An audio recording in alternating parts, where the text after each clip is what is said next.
बंदो चरण सरोज मुद मंगल सेवत नर होत है भव सागर के पार। गुरु जी के सुमिरन मात्र से नाटत विघ्न अनंत। ताके कर्म आरंभ में ध्यावत है सब संत। नैनन भीतर आवत नैन जाप तोय ने नाम देखूं और तोय देखन दे।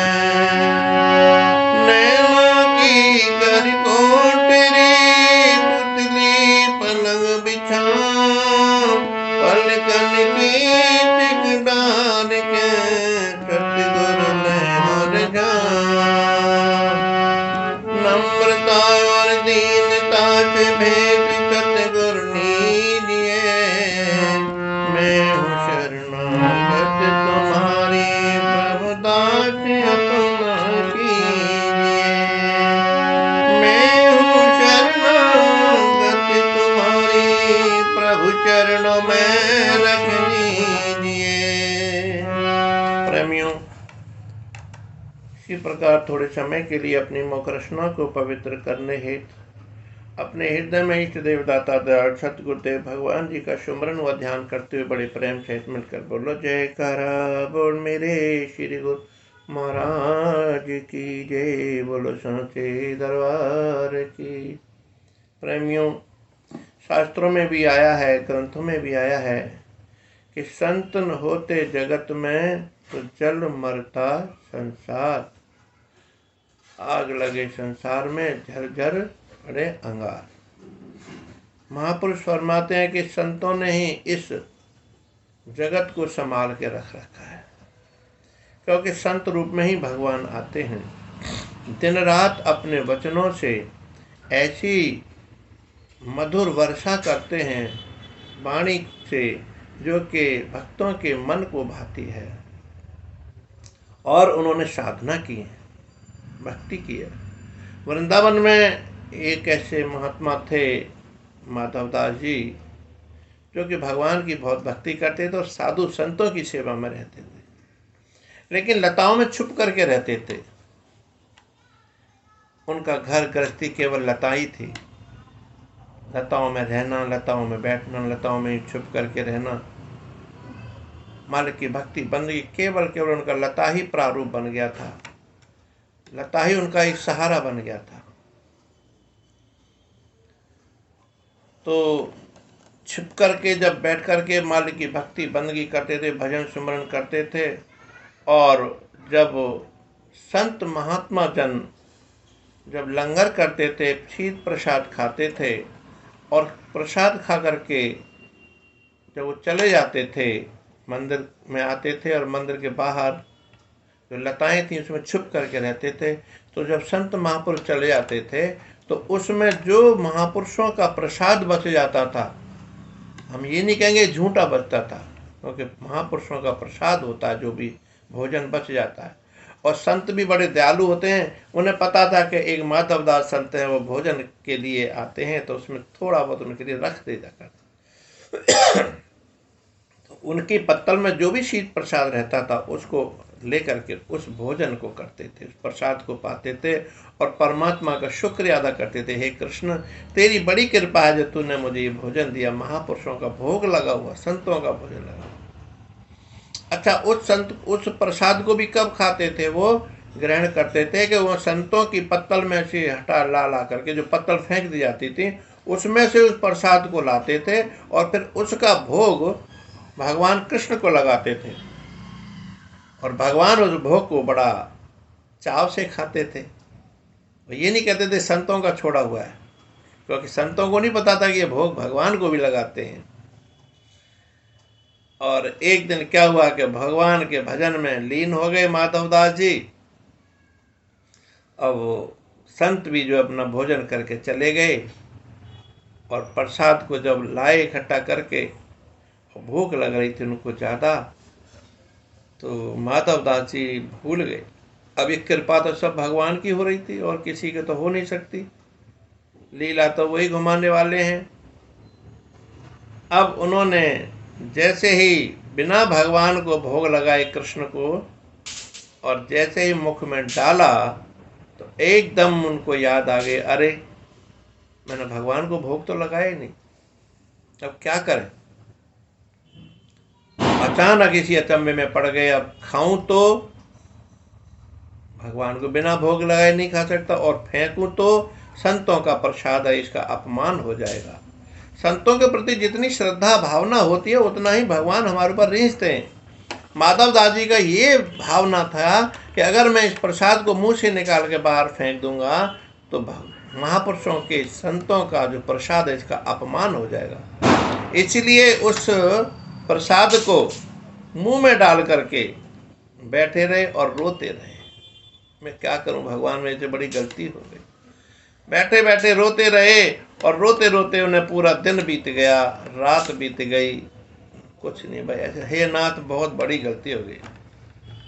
और कहने लगे कि संतन को ये शीत प्रसाद लियो, मुख डार न जात गिरायो, और लीलत लाज लगे मन में, मोहन तुमने भोग न लगायो।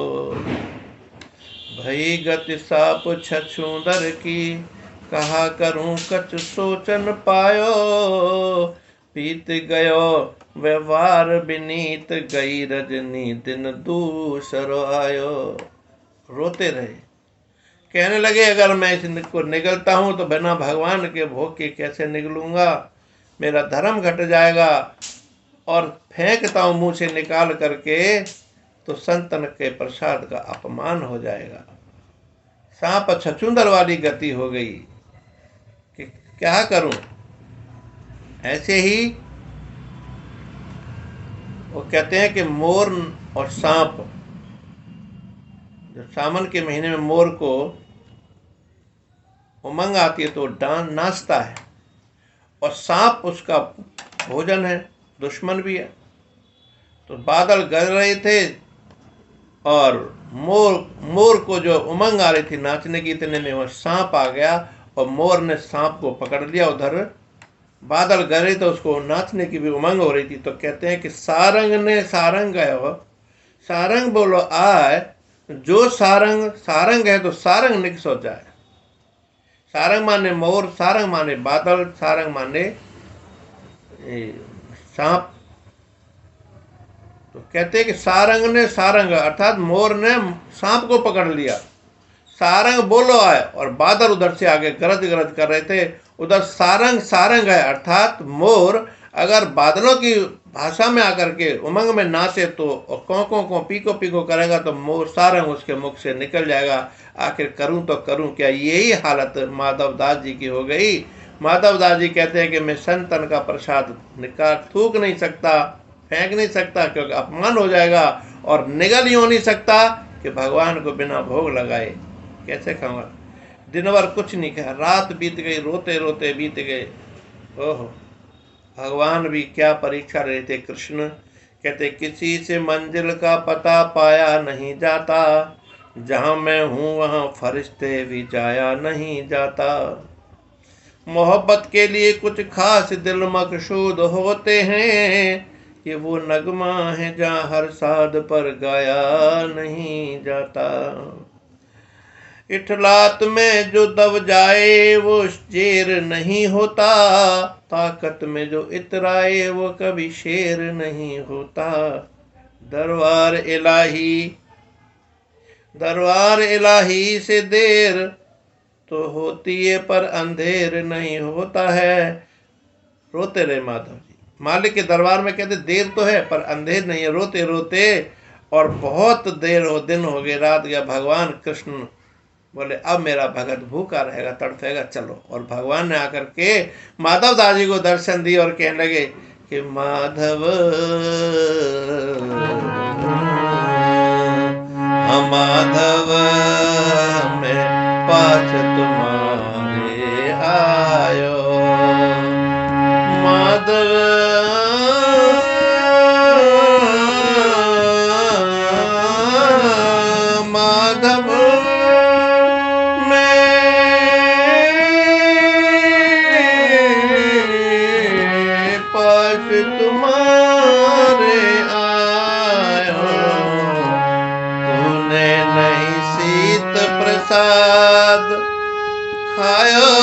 तेरे भाव को मैंने खुद ही भोग लगाया रे माधव, पास तुम्हारे आयो माधव, पास तुम्हारे आयो।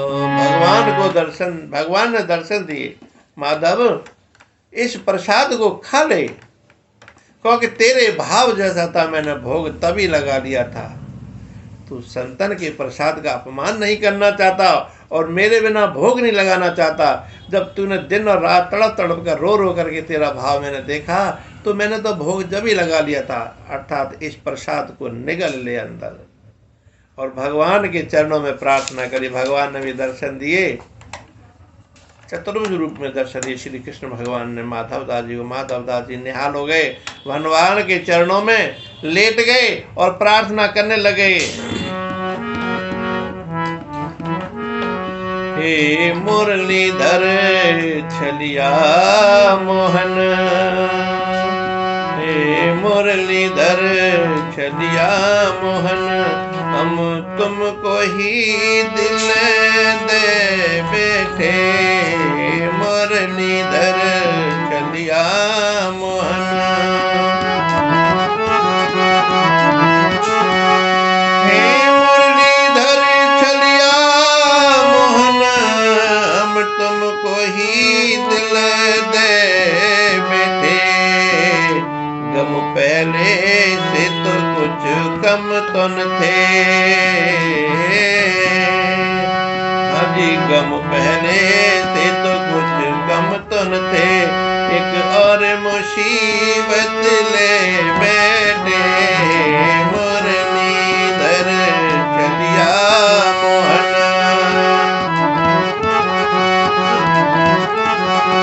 हाँ मुरलीधर छलिया मोहन, हम तुमको ही दिल दे बैठे।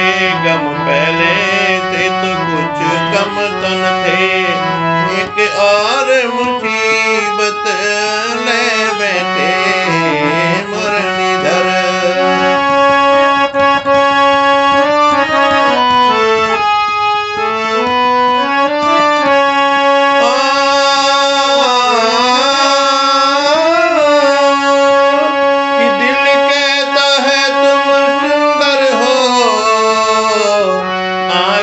कहती हैं दिखलाओ। हे प्रभु, आंखें अपना सोच रही हैं, दिल मेरे मन और भाव में कुछ और बातें आ रही हैं, क्या करूं। कि दिल कहता है कि तुम सुंदर हो, आंखें कहती हैं दिखलाओ। तुम मिलते नहीं हो आ करके, तुम मिलते नहीं हो करके। हम कैसे कहें देखो ये बैठे, हम कैसे कहें देखो ये बैठे। मुरलीधर छलिया मोहन, हम तुमको ही दिल दे बैठे। मुरलीधर छलिया मोहन।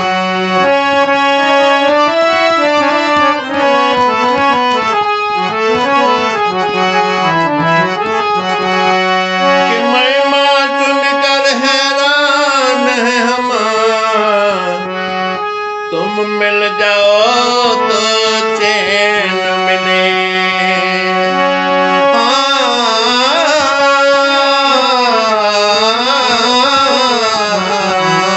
महिमा सुनकर हैरान है हम। और तुम मिल जाओ तो चैन मिले, मन खोज के भी तुम्हें पाता नहीं। मन खोज के भी तुम्हें पाता नहीं, तुम हो के उसी मन में बैठे। तुम हो के उसी मन में बैठे। मुरलीधर छलिया मोहन।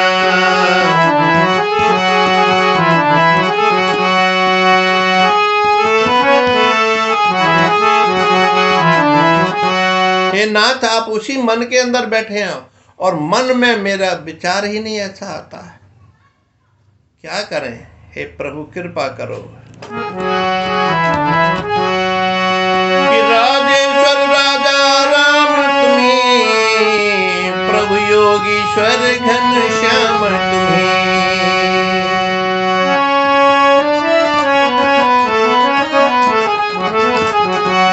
राजेश्वर राजा राम तुम्हें, प्रभु योगीश्वर घनश्याम तुम्हें। धन भागी बने, धन भागी बने, कभी मुरली बजा और जमुना तट निर्जल जा बैठे। जमुना तट निर्जन जा बैठे, मुरलीधर चलिया मोहन। हम तुमको ही दिल दे बेटे, मुरलीधर चलिया मोहन। हम तुमको ही दिल दे बैठे। गम पहले से तो कुछ कम कम थे, एक और मुसीबत ले बैठे। मुरलीधर चलिया मोहन। भक्त और संत जब भगवान के प्रेम में इस तरह से डूब जाते हैं तो अपने भगवान को ताहने भी मारने लग जाते हैं। और भगवान सुनते हैं, बड़े खुश होते हैं कि देखो मेरे को कैसे ताहने मार रहा है, कैसे सुना रहा है। क्योंकि भगवान को इसमें भी बड़ा आनंद आता है, अपने भक्तों से इस तरह से सुनने में, ताहने सुनने में। क्योंकि वो कृपा के सागर हैं। जैसे माता पिता छोटे बच्चे के गुस्से को सहन करते हैं ना, ऐसे भगवान भी अपने भक्तों के ताहने से सुन के बड़े प्रसन्न होते हैं और फिर उसको अपने दर्शनों से निहाल कर देते हैं, ताकि सारा गुस्सा उसका दूर हो जाता है, सारे उसके जो ताहने सब दूर हो जाते हैं। ये भगवान की कृपा है, लीला है अपनी प्रभु की।